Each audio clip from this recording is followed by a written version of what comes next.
اب ہمارے سامنے کچھ ایسی باتیں سامنے آ رہی ہیں قرآن کے بارے میں جو پہلے کبھی ہمارے سامنے نہیں آئی تھی، کیونکہ اب یہ ممکن ہے کہ آپ قرآن کو اس کے ایک لفظ کو آپ گن سکیں، اس کی گنتی کر سکیں، اس میں لام کتنی دفعہ ہے، الف کتنی دفعہ ہے، میم کتنی دفعہ ہے، یہ گنتی پہلے ممکن نہیں تھی۔ کیوں ممکن نہیں تھی؟ کیونکہ یاد کیا ہوا تھا زبان سے، کاغذ پہ تو تھا نہیں۔ تو اب اس گنتی کے بعد کچھ عجیب چیزیں قرآن کے بارے میں سامنے آئی، میں ان میں سے کچھ چیزیں آپ کے سامنے رکھ دوں، پھر ولید بن مغیرہ کی مثال انشاءاللہ۔ قرآن میں دنیا کا لفظ الدنیا 115 دفعہ استعمال ہوا ہے پورے قرآن میں، کچھ مکی کچھ مدنی، 115 مرتبہ، 115 ٹائمز۔ آخرت کا لفظ بھی 115 دفعہ استعمال ہوا ہے، دنیا 115 دفعہ اور آخرت 115، 115 ٹائمز دنیا، 150 ٹائمز آخرہ۔ اب آپ اندازہ کریں، میں آپ سے بات کر رہا ہوں وہ 1 گھنٹہ 1.5 گھنٹہ، اس بات کے دوران مجھے یاد ہے میں نے دنیا کتنی دفعہ استعمال کیا ہے، آخرت کتنی دفعہ استعمال کیا ہے، یہ مجھے یاد رہ سکتا ہے؟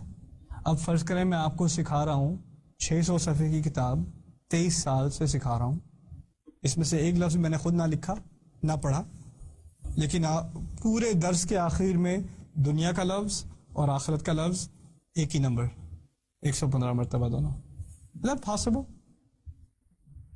doesn't make any sense۔ پھر دوسری بات، الملائکہ، ملائکہ کیا مطلب ہے پتہ ہے؟ فرشتے۔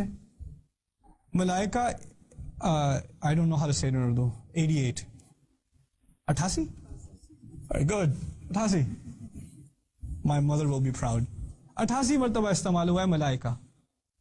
guess what، شیاطین کتنی دفعہ ذکر کیا گیا ہے؟ 88 مرتبہ۔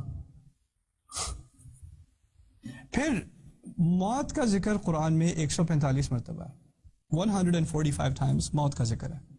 guess what، الحیات، زندگی، 145 مرتبہ۔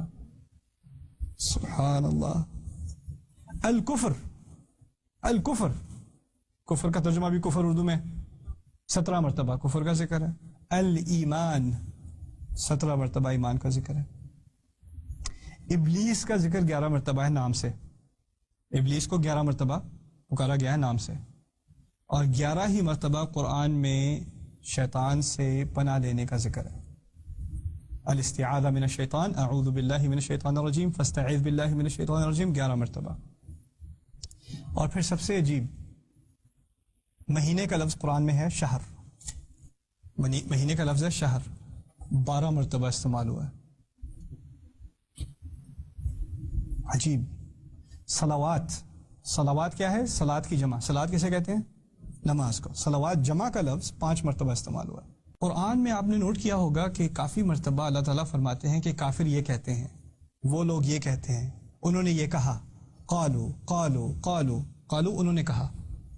اور کئی دفعہ آپ نے قرآن میں نوٹس کیا ہوگا اللہ تعالیٰ کہتے ہیں قل، یہ کہہ دو، قل یا ایھا الکافرون، قل هو اللہ احد، قل اعوذ برب الفلق، رائٹ، قل انی رسول اللہ الیکم۔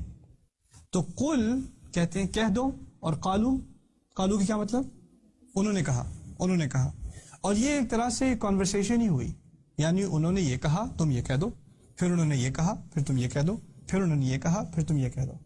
قرآن میں قل 332 مرتبہ ہے، 332 ٹائمز قل۔ قرآن میں قالو 332 مرتبہ ہے، 332 ٹائمز۔ سبحان اللہ۔ عربی میں کہتے ہیں ما اعجب ھذا الکلام، یہ کیسا کلام ہے، یہ کیسی تقریر ہے، یہ کیسی کتاب ہے جو بولی گئی ہے اور اس میں ایسی گنتی ہے۔ اور یہ تھوڑی سی مثالیں ہیں، یہ کوئی زیادہ مثالیں نہیں ہیں، اصل مثالیں بعد میں ہیں، جو بڑی بڑی مثالیں ہیں نا قرآن کی پرفیکشن کی، قرآن کی خوبصورتی، وہ بعد میں۔ ابھی بس چھوٹی سی کچھ آبزرویشنز ہیں قرآن کے بارے میں جو آپ نوٹس کریں، تو اگر آپ ایک بات اپنے سامنے رکھیں کہ یہ قرآن لکھا نہیں گیا، بولا گیا ہے، تو پھر انسان اور ہی حیران ہو جاتا ہے۔ بلکہ لکھی ہوئی کتاب میں بھی کون اس بات کا دھیان رکھتا ہے؟ یہ تو بولا گیا ہے، لکھی ہوئی میں بھی کون دھیان رکھتا ہے؟